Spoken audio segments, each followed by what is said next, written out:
네, 녹색 성장과 지속 가능 발전. 예, 오늘 이제 13강, 13번째 강의인데요. 2교시 시작하도록 하겠습니다.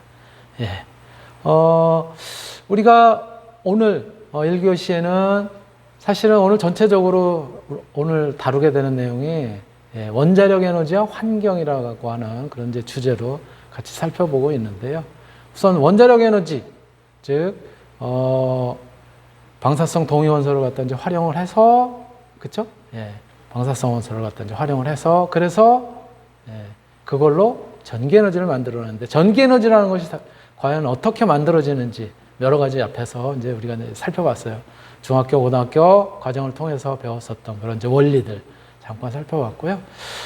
그리고 이렇게 자기장에 놓여 있는 그러한 이제 도선이라고 얘기하죠. 이제 회전체를 갖다가 이제 이렇게 회전을 시키게 되면은 그때 유도 전기가 발생한다고 그랬고, 바로 그러한 원리를 갖다 이용을 해서 우리가 이제 전기를 갖다 이제 발생시키는데, 바로 이 회전체를 갖다 돌리는 그러한 그 힘, 그것이 어떠한 곳으로부터 그 에너지원을 얻느냐에 따라서 화력, 수력, 또 조력, 풍력, 그리고 원자력까지 이제 이야기를 갖다 한번 해봤고요. 원자력이라고 하는 것은 이렇게 핵폭발이 일어나는 과정에서, 그렇죠? 중성자가 원자의 핵을 갖다 딱 때리게 되면은 그때 핵이 분열이 되면서, 그러면서 다시 또 그때 만들어진 또 중성자가 분열된 또 핵을 갖다 또 때리게 되고, 이것이 연쇄적으로 계속 일어나게 되면서 굉장히 커다란 에너지가 이제 발생하는 것이 바로 핵폭발인 것이죠. 그렇죠? 이러한 핵폭발을 하면서 그때 발생하는 에너지를 물을 갖다가 끓이거나 해서 그때 우리가 얻게 되는 증기를 이용해서 터빈을 돌리고, 이것이 이제 바로 원자력 발전인데요. 핵폭발이 이렇게 무한정으로 일어나게 되면 진짜 곤란하죠. 그것이 바로 핵폭탄이랑 다를 바가 없는 것이죠. 예. 그래서 얘를 제어를 이제 하게 되는데, 그러한 이제 제어를 어떤 방식으로 이제 하느냐, 이런 것들에 따라서 원자력 발전의 종류가 이제 나눠지게 되는 것이죠. 그래서 이렇게 이제 우리가 전기를 발생시키는 발전용 원자로의 유형을 갖다 우리가 이제 여기서 한번 이제 살펴보면은 이렇게 주로 이제 발전용 원자로의 경우에는 냉각제의 종류에 따라서 명칭을 갖다 이제 보통 정한다고 그렇게 알려져 있습니다. 첫 번째가 뭐냐면 우리가 가장 우리나라도 이용을 하고 있고요. 가장 많이 이용을 하고 있는 유형이 경수로형 원자력 발전이에요. 이것이 뭐냐면은 경수라고 얘기하는 것은 가벼울 경자를 써요. 우리가 보통 이야기하는 물이에요. 일반적인 물입니다. 그래서 그거를 갖다가 이제 가벼울 경자를 써서 왜 경수로, 그럼 중수는 뭐냐? 무거울 중자를 씁니다. 물은 물인데 가벼울 경자를 쓰는 우리가 보통 사용하는 물은요, 그냥 물은 뭘로 구성이 되어 있죠? 수소 원자 2개에다가 산소 원자 하나. 그쵸? 그래서 H2O 이렇게 되어 있잖아요. 그래서 수소 원자는 근데 원자량이 1이고요. 그쵸? 산소는 원자량이 얼마예요? 16. 이렇게 되어 있단 말이에요. 그쵸? 그런데 수소를, 우리가 보통 물의 경우에는 이제 그렇게 되어 있는데, 수소가 원자 번호만 1이 아니라 중량이 2배인 경우가 있어요. 그래서 원자량이 2인 경우가 있단 말이에요. 그것을 중수소 이렇게 얘기를 하죠. 바로 그러한 중수소로 만들어진 물의 경우를 우리가 중수 이렇게 얘기를 하는 거예요. 좀 무겁다 이거죠. 그래서 보통 일반적인 물, 경수를 갖다 냉각제로, 이제 일반적인 물을 냉각제로 사용하는 경우를 경수로 이렇게 이야기를 하는데, 거기는 두 가지 유형이 있습니다. 비등 경수로. 비등이 뭐예요? 비등. 뭐가 비등한다 그런 얘기는 끓는다라는 거예요. 경수를 끓여서, 보통의 물을 갖다 핵폭발에 의해서 나온 그 에너지를 이용해서 이제 끓인다는 거죠. 그래서 원자력 내부에서 직접 물을 갖다 이제 끓여서 전기를 발생시키는데 또 냉각제로 사용되는 것도 요 물이에요. 그냥 일반적인 물이에요. 그래서 터빈도 돌리고 냉각제도 이제 그냥 일반적인 물을 갖다 사용하는 것이 비등 경수로. 이것은 이제 Light Water Reactor 그래서 BWR 이렇게 표현을 하고요. 그거에 반해서 가압 경수로예요. 가압 경수로는 뭐냐면 Pressurized Water Reactor. 그래서 PWR 이렇게 이야기를 하는데 물을 끓이긴 끓이는데 물은 여러분들 1기압에서 몇 도씨에서 끓죠? 1기압인 경우에는 100도씨에서 끓죠. 그러면 2기압인 경우에는 몇 도씨에서 끓을까요? 그거는 뭐 표를 갖다 찾아봐야 되겠지만 100도씨에서 안 끓고 더 높은 온도에서 끓어요. 제가 기억하고 있기로는 2기압인 경우는 130도인가 하여튼 그랬던 것 같아요. 그러면 산꼭대기 올라가면 우리가 압력이 낮다고 얘기하잖아요. 그렇죠? 압력이 낮은 상태에서는 더 낮은 온도에서 끓게 되는 거예요. 근데 그런 차이가 있어요. 그래서 원자력 내에서는 냉각제를 갖다 끓이지는 않습니다. 끓인다는 건 증기가 발생한다라고 우리가 보통 이야기를 하는데요. 그렇죠? 압력을 갖다 높였기 때문에 그래서 웬만한 정도에서 이제 안 끓게 돼요. 굉장히 높은 온도, 거의 한 300도 정도까지 올라가는데도 불구하고 이게 끓는 상태가 아닌데 이 원자를 밖으로 빠져나오게 되면 이제 어떻게 될까요? 이제 그렇게 끓인 굉장히 높은 에너지의 에너지를 갖다 가지고 있는 끓지는 않지만 높은 온도의 그 물을 갖다가 이용을 해서 이제 뭐를 하냐면은 물을 갖다가 개를 갖다가 그 열을 갖다 이용해서 물을 갖다 이제 끓이는 거야. 온도가 300도니까 물 금방 끓일 수 있잖아요. 물 1기압일 때는 100도씨에서 끓일 수 있잖아요. 그렇게 증기를 만드는 경우가 바로 뭐냐면 가압 경수로예요. 그래서 원자로 내에서는 냉각제라고 얘기하는 물을 갖다가 끓이지 않고 굉장히 고압에서 높은 온도로 만들고 그 높은 온도로 만들어진 물이 원자로 바깥쪽에서 물을 갖다 이제 끓여서 증기를 발생시키는 그러한 형태입니다. 그래서 여기에서 경수로에서는 물은 냉각제와 감속제의 기능을 동시에 이제 하게 됩니다. 왜? 물이 차갑잖아요, 보통. 일반적인 이제 상황에서는 바로 그거를 이용해서 이 핵폭발에 의해서 나온 그 에너지를 갖다 식히게 되는 거죠. 그래서 냉각제 그리고 감속, 핵폭발을 갖다 감속시키는 기능을 동시에 하게 되고 일정 기간 연료를 갖다 교체하지 않고 원자로가 연속적으로 운전이 가능하도록 그렇게 이제 하게 돼 있고요. 여기에는 굉장히 높게 농축이 된 우라늄을 쓰는 것이 아니라 저농축 우라늄을 갖다가 연료로 사용을 하게 됩니다. 이거에 반해서 이제 중수로라고 하는 것이 있어요. 중수로는 경수로와는 다른 형태고요. 아까 말씀드렸던 것처럼 저건 일반적인 물이고 중수로의 경우에는 물은 물인데 여기에 중수소를 사용하는 거예요. 수소의 원자량이 2인 중수소로 만들어진 물을 갖다 사용해요.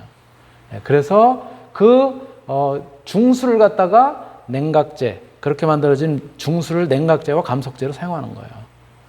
그래서 방법은 똑같습니다. 저 경수로에서의 가압 경수로와 똑같은 방법으로 이제 중수로에서도 이제 사용하는데 단 뭐가 다르냐? 중수를 사용한다는 거.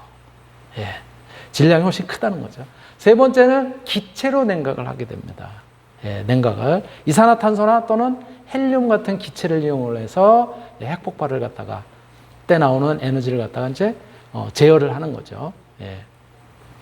그리고 네 번째가 뭐냐면 흑연 감속 경수로예요. 감속제로 흑연을 갖다 이제 사용을 하게 됩니다. 주로 구소련의 체르노빌 이런 데서 이제 썼었던 이제 그런 방식이에요. 우리가 막 학교에서 배울 때는 감속제로 흑연이 많이 사용이 된다라고 이제 배웠는데요. 감속제로 흑연만 쓰이는 건 아니고요. 아까 말씀드렸던 일반적인 물 또는 중수 이런 것들도 쓰입니다. 액체 금속로 이 경우에는 이제 액체 금속 중에서 나트륨 같은 경우, 나트륨 같은 경우를 갖다가 이용을 해서 그래서 이걸로 이제 감속제를 갖다 이제 쓰게 되는 거죠. 냉각 작용이라든가 이런 것들을 갖다 이제 활용을 하게 되는 거예요. 크게 대략 한 이제 이렇게 이제 5가지 유형이 있고요. 실제로 원자로에 이제 사용이 되는 거는 이러한 유형을 갖다 조금 더 응용을 해가지고 널리 사용되고 있는 건 한 8종 정도 된다고 이야기를 하고 있어요. 예. 네. 요걸 갖다 이제 표로 제가 만드는 거고요. 그래서 원자로의 형태가 뭐냐? 가압경수로냐? 비등경수로냐? 예. 그 다음에 가압중수로냐? 그리고 흑연 감속형 비등형이냐? 기체냉각로냐의 종류에 따라서 예. 그때 사용되는 사용 연료들의 우라늄의 농도도 달라지게 되고 냉각제가 그때 사용되는 것이 경수냐 중수냐 감속제는 무엇을 쓰느냐 그쵸? 예, 이런 것들이 달라지고요. 개발 국가가 뭐 미국에서 이제 개발된 것이 이제 많고 그 다음에 가압 중수로 같은 경우는 이제 캐나다 우리나라도 월성 원전 같은 경우는 가압 중수로용을 갖다 쓰고 있어요. 그러니까 즉 중수를 갖다 이제 활용을 하고 있는 것이죠. 그리고 우리는 이제 경수로라고 이제 보통 이야기를 합니다. 주로 가압 경수로를 갖다 쓰게 되고요. 고리, 영광, 울진 이런 것들은 다 가압형 경수로로 되어 있습니다. 여기에 대한 노하우가 굉장히 많이 축적이 되어 있다고 하는 거죠. 우리나라의 원자력 기술이 세계에서도 탑 그룹에 들어가 있다라고 얘기를 하고 있는 거고요. 기체 냉각로 같은 경우는 이제 영국에서 주로 이제 사용이 되고 있는 그런 이제 방식이라고 그렇게 이제 알려져 있습니다. 자, 그렇다면 조금 한번 더 볼까요? 예, 원자력 발전. 요게 뭐냐면 가압 수형 원자로예요. 그래서 가압 경수로라고 얘기를 합니다. PWR. 예. 그림에 보시는 것처럼 저렇게 핵폭발에 의해서 그때 발생하는 에너지를 무엇을 갖다가 저 안쪽에 있는 원자료 내에 있는 물을 갖다 이제 가열을 시키게 되죠. 물을 갖다 가열을 시키는데 압력을 갖다 높였기 때문에 쟤는 증기 상태로 되어 있지는 않아요. 굉장히 높은 온도의 에너지를 갖다 가지고 있는 그런 이제 물인 것이죠. 그 물을 갖다 이용을 해서 뭐를 갖다가 이제 그러니까 저기 이제 빨간 게 바로 이제 가압 상태의 물이에요. 빨간 게 물이 지금 이제 왔다 갔다 되잖아요. 그렇죠? 증기가 아니라 물의 높은 온도를 이용을 해서 그 다음에 이제 물을 갖다 이제 가열을 시키는 거예요. 그럼 이제 증기가 발생되면 그 증기는 이제 원자로 밖으로 뽑아내가지고 그걸로 터빈을 돌리게 되는 것이죠. 이것이 가압 수형 경수로 PWR 이렇게 이야기를 하는 거고요. 요거와 조금 다르게 요건 비등 수형이에요. 그러니까 저기 보시는 것처럼 바로 뭐예요? 원자로에서 그 핵폭발에 의한 에너지를 이용해서 바로 물을 갖다 바로 그냥 끓이게 되는 거예요. 물을 끓여서 나오는 증기를 갖다가 밖으로 빼내가지고 터빈을 돌리는 그런 유형이에요. 냉각도 하게 되지만, 그때 이제 발생하는 그런 이제 증기를 이용한 거예요. 그래서 이거는 비등수형 경수로 이렇게 이야기를 하는 것이죠. 조금 앞에서 봤던 거하고 조금 다르죠. 그렇죠? 이러한 이제 두 가지 유형을 갖다 우리가 보통 이야기를 하고 있습니다.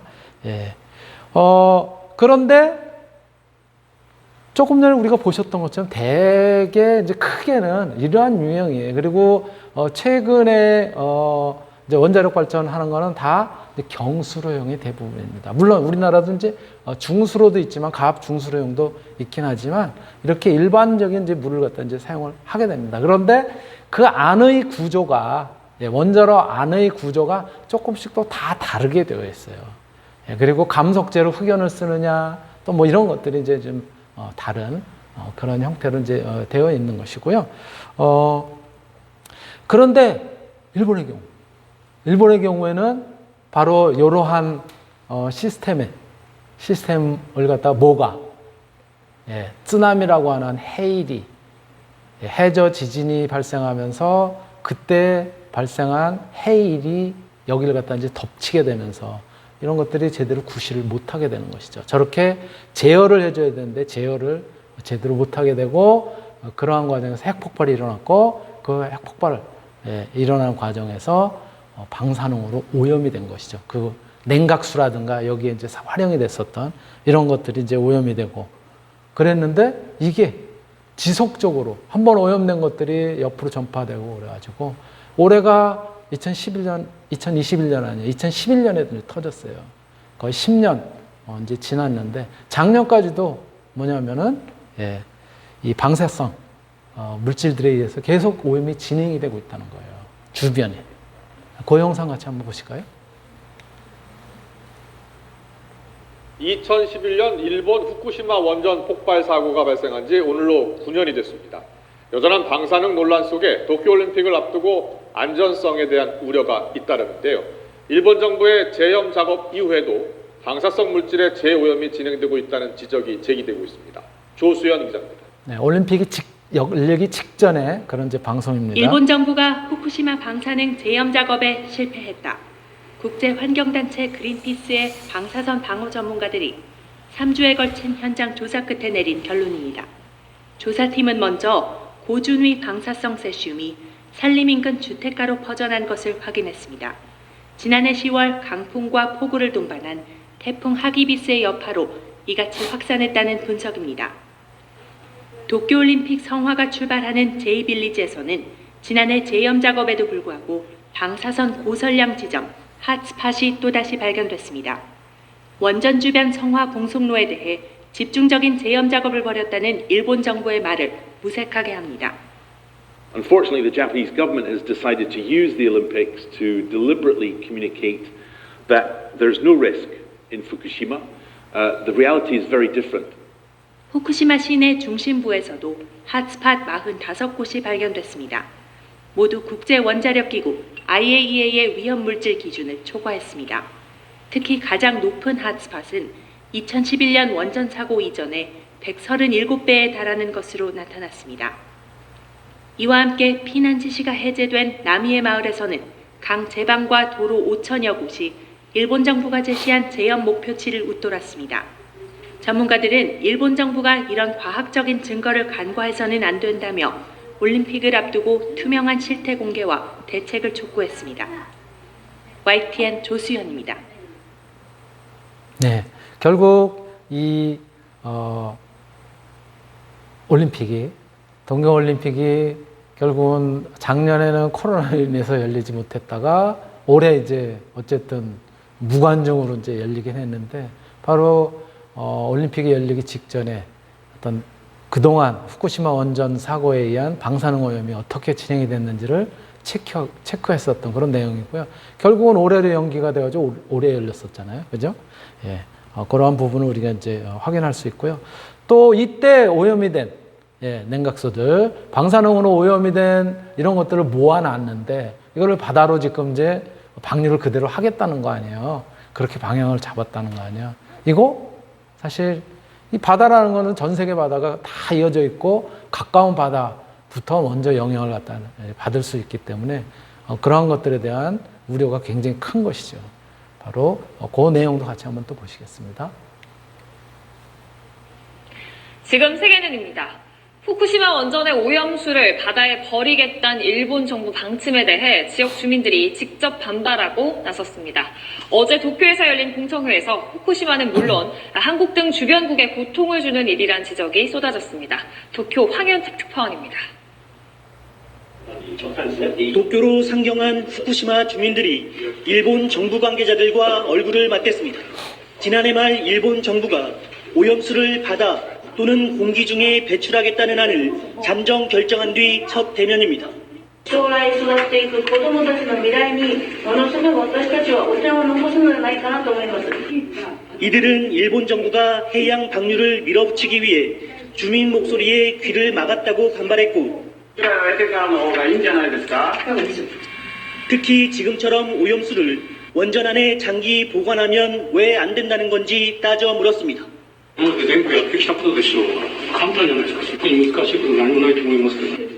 이런 지적에 일본 정부 측은 의견을 들어 최종 처리 방식을 결정하겠다는 말만 반복했습니다.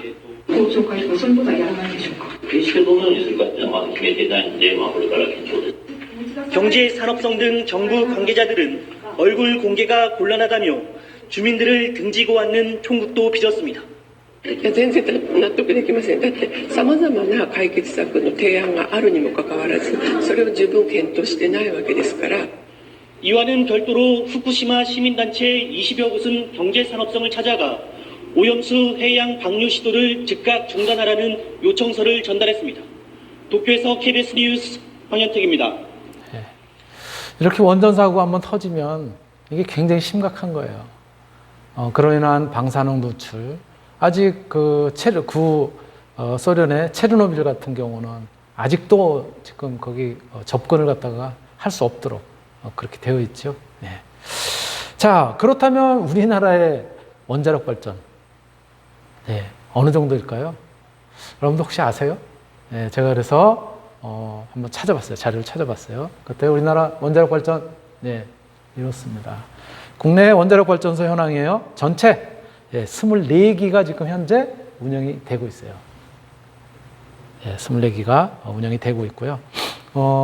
그리고 현재 영구 정지가 되어 있는 것이 여기 월성월전 1호기, 그 다음에 고리원전 1호기.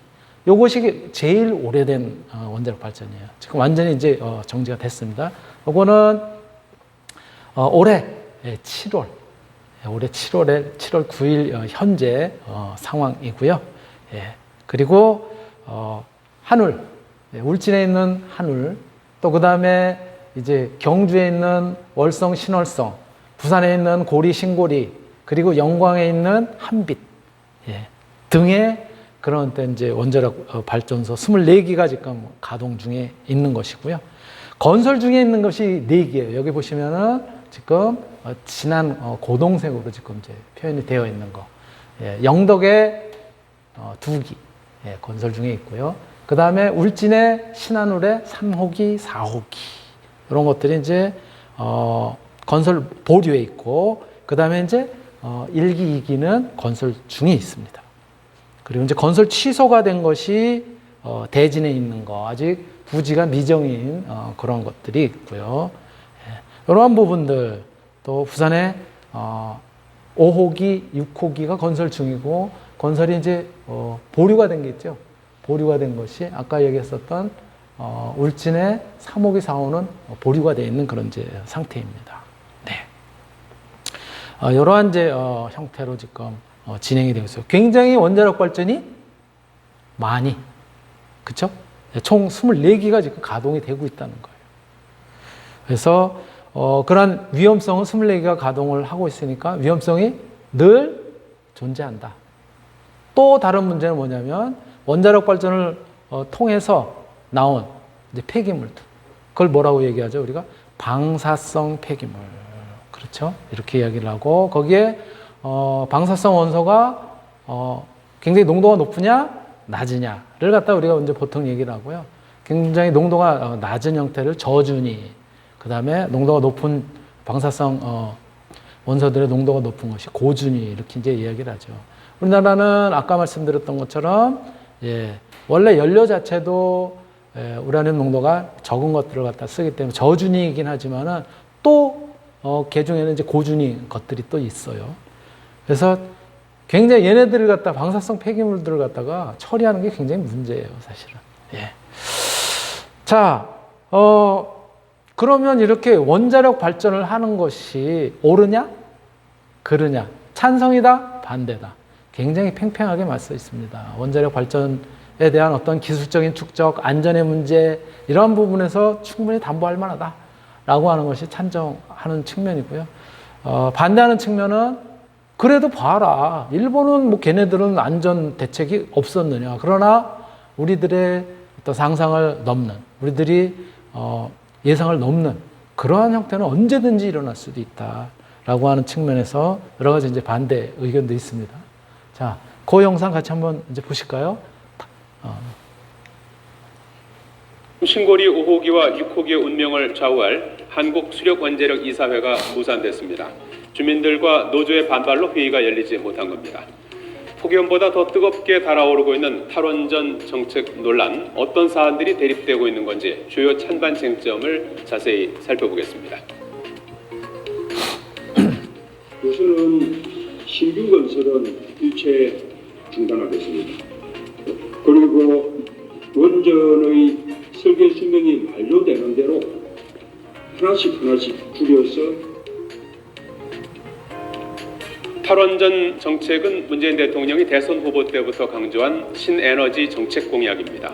핵심은 안전과 환경 우선입니다.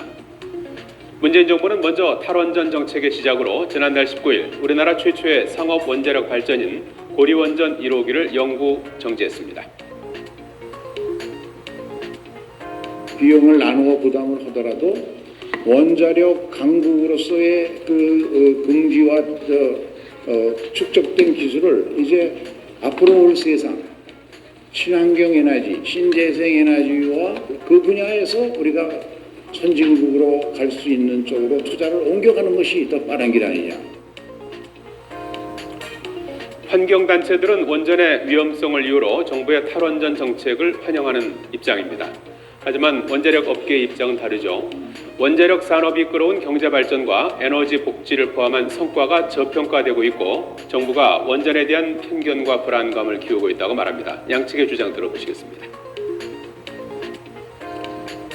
안전성 확인되지 않은 상태에서 지금 운영 중인 그리고 건설 중인 월성 1호기 폐쇄와 신고리 569기 건설 중단을 하고 나서 그 다음에 이게 탈핵 에너지 전환의 전반적인 에너지 정책에 대해서는 사회적인 논의와 합의가 필요하지 않겠냐 생각합니다.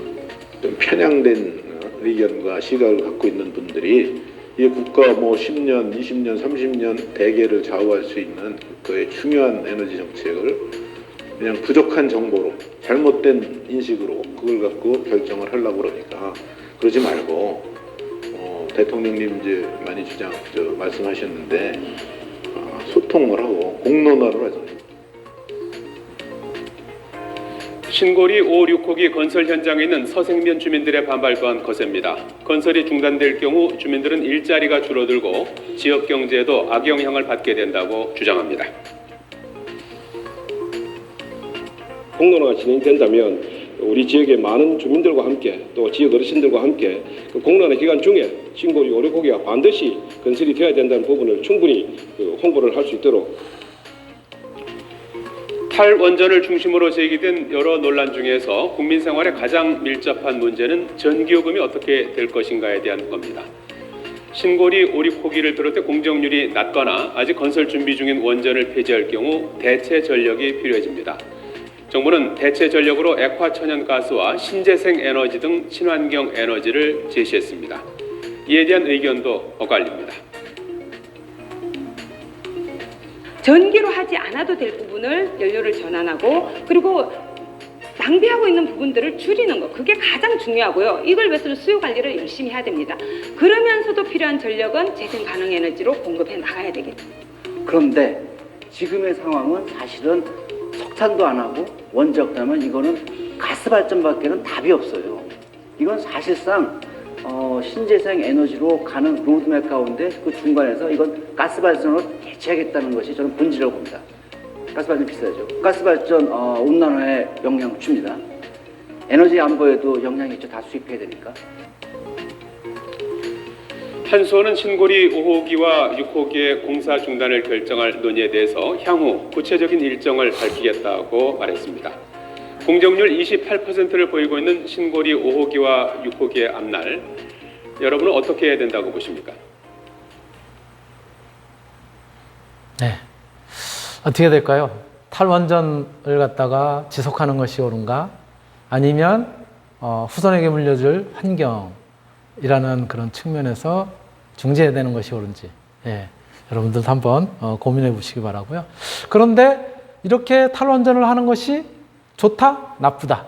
이 이면에도 또 굉장히 여러 가지 이제 시사하는 바가 많아요. 쟁점들이 또 있을 수 있다는 거예요. 그 부분도 같이 한번 보실까요? 정부의 원전 축소 정책을 놓고 논란이 거셉니다. 정부는 아예 탈원전이란 말 대신 에너지 전환 정책이라고 부르는데요. 정확하지 않거나 왜곡된 정보들이 생산적인 토론을 막고 있다는 비판이 제기됩니다. 유튜건 기자가 짚어봤습니다.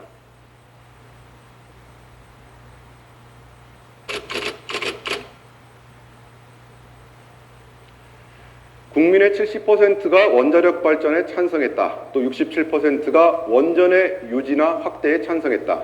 지난달 원자력 학회가 실시한 여론조사 결과를 보도한 신문 기사들입니다.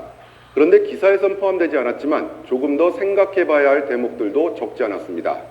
우선 가장 적합한 발전원을 묻는 질문에선 태양광이 원자력을 제치고 1위를 차지했습니다. 또 국민의 82%는 원자력 발전은 안전한 관리가 까다롭다는 데 동의했습니다. 다른 비용까지 고려하면 원전이 더 비쌀 수도 있다. 이렇게 생각하는 사람도 61%나 됐습니다.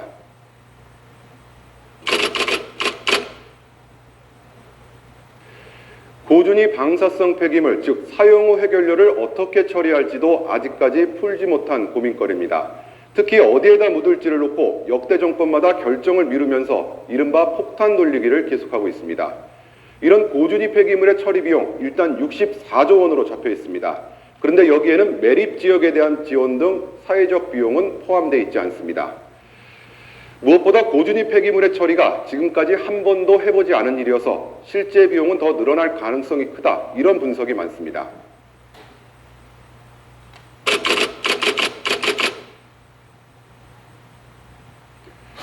탈원전 논란에 불을 붙인 게 바로 타이완의 국민투표 결과입니다. 2025년까지 모든 원전의 가동을 정지한다는 법조항을 폐지하기로 했는데요. 이 결과를 가지고 국내에서는 탈원전 정책을 폐기했다. 이런 기사들이 쏟아졌습니다. 그런데 따져보면 이번 투표는 2025년이라는 시한을 문제 삼은 거지 곧바로 정책의 폐지를 의미하는 건 아닙니다. 현재 타이완에서 가동 중인 원전이 모두 4기인데요. 몇 년 사이에 수명이 다하고요. 새로 짓고 있는 2기의 가동 여부도 아직까지 결정된 게 없습니다. 이번 대만 국민투표 결과에도 불구하고 현재 대만 내에서 추가로 핵발전소를 건설하거나 수명 연장을 할 계획이 전혀 없기 때문에 대만 내에서의 핵발전소의 수는 점점 줄어들 수밖에 없습니다.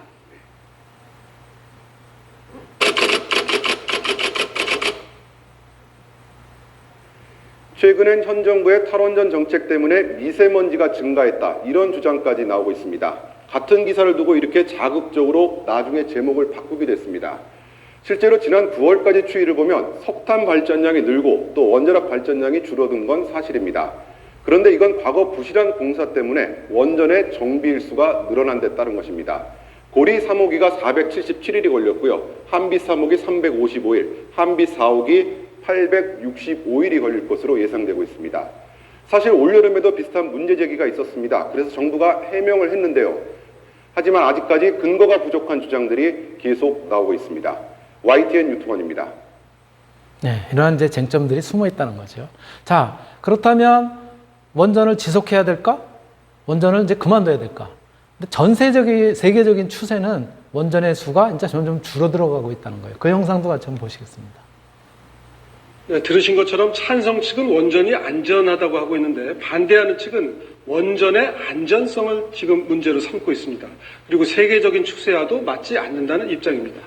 계속해서 김현경 기자입니다. 전 세계를 공포에 몰아넣은 체르노빌 원전 대폭발, 그리고 후쿠시마 원전 사고는 전 세계에 탈원전 바람을 불러옵니다. 세계 전력 생산에서 원전이 차지하는 비중은 크게 떨어지고 있습니다. 탈원전은 세계적 추세라는 게 건설 중단을 요구하는 쪽의 입장입니다. 앞으로 20년에 걸쳐서 150개 이상의 원전 개수가 줄 거예요. 우리나라는 이제 다른 나라에 비해서 굉장히 늦은 편입니다. 이런 이제 탈원전 그런 정책이. 경주 지진으로 우리도 지진의 안전지대가 아님이 확인된 상황에서 신고리 오류코기 인근에도 다수의 활성단층이 존재하는 만큼 안전을 위해서라도 공사는 중단돼야 한다는 겁니다. 매몰 비용 등을 이유로 계속 짓는 건 어불성설이란 겁니다. 어떤 사람이 담배를 끊겠다라고 결심하면 남은 담배 아까우니까 이거 다 피고 난 다음에 끊겠다. 그럴 경우에 성공 확률은 높지 않겠죠. 국내 원전의 수출 경쟁력이 약화될 수 있다는 우려에 대해선 탈원전과 원전 수출은 별개란 게 정부 입장입니다. 해외 원전 수출은 다른 시각에서 접근할 필요가 있습니다. 에너지 전환 정책에 따른 원전 산업에 대한 보완 대책으로서 원전 수출은 적극 추진될 필요가 있습니다. 신고리 오류코기가 추가되지 않아도 현재 전력 수급엔 원전 20기 정도의 여유가 있는 만큼 전력 대란은 없을 거란 게 건설 중단을 요구하는 쪽의 주장입니다. KBS 뉴스 김현경입니다. 네, 그리고 또 이 원전에 대해서 다시 또 다른 각도로 생각해 봐야 될 문제가 그 시사하는 바가 가장 큰 것이 뭐냐면 후쿠시마 원전 폭발 사고라는 거예요. 그 당시에 일본 총리 간 나오토 총리가 뭐라고 얘기를 했냐면은 일본도 어디까지 갔느냐면 이 후쿠시마 원전 폭발이 조금만 더 진전이 됐다고 하면은 거기서부터 반경 250km. 어마어마한 거죠. 에는 사람이 접근할 수 없었던 거, 아주 심각한 상황까지 갔다고 그렇게 얘기를 하고 있어요. 자, 그 부분 같이 한번 그것을 포함한 내용 영상으로 보시겠습니다. 중국과 한국, 일본 3개국은 세계에서 가장 많은 원자력 발전소를 짓고 있는 나라다. 세 나라의 해안선을 따라 수백 개의 원전이 자리 잡고 있다. 세계에서 네 번째로 원전이 많은 우리의 경우 대부분의 원전이 대도시에서 멀지 않은 곳에 자리하고 있다. 만약 후쿠시마 같은 대형 사고가 발생한다면 그 결과는 물어볼 필요도 없다. 韓国の場合にもし同じようなですね、福島原発が最悪の状態になったと同じような事故が発生すれば250キロといえばですね、ほぼ韓国のなんていうの半島が東西がですね、全部占められてしまうでしょう。一度でも起きれば場合によったら国が滅びるぐらいの被害を及ぼすわけですから、そう考えた上でですね、原発を使うかどうかを判断すべきだ。 원전이 싸고 안전하고 깨끗한 에너지라는 믿음은 계속 유효한가? 그렇다면 우리의 선택은 어떤 것이어야 할까? 네, 아주 심각한 그런 또 이제 발언에서 우리를 갖다가 좀 당황스럽게 하는데요. 사실 역사적인 측면으로 본다면 발해감을 멸망한 것이 백두산 폭발에 의해서 멸망했다고 해요. 그렇죠? 그렇게 이제 밝혀지고 있는데 지금 경고한 것처럼 원자력 발전이 우리 동남부에 이제 집중이 되어 있는데 여기서 문제가 진짜 만에 하나, 억에 하나라도 생긴다면은 이야기한 것처럼 반경이 250km라는 거예요. 250km면 사실 우리나라는 바로 동쪽에서 서쪽 끝이 250km가 채 안 돼요. 그런 정도 반경이 쑥대밭이 되는 거죠. 예, 이러한 위험성 이런 것들도 잠재했다라고 하는 그런 이제 말씀을 드리면서 제가 오늘 준비한 내용은 우리가 앞으로 어떻게 대처를 해야 될 것인지에 대한 그런 이제 숙제를 여러분들한테 드리면서 마치도록 하겠습니다.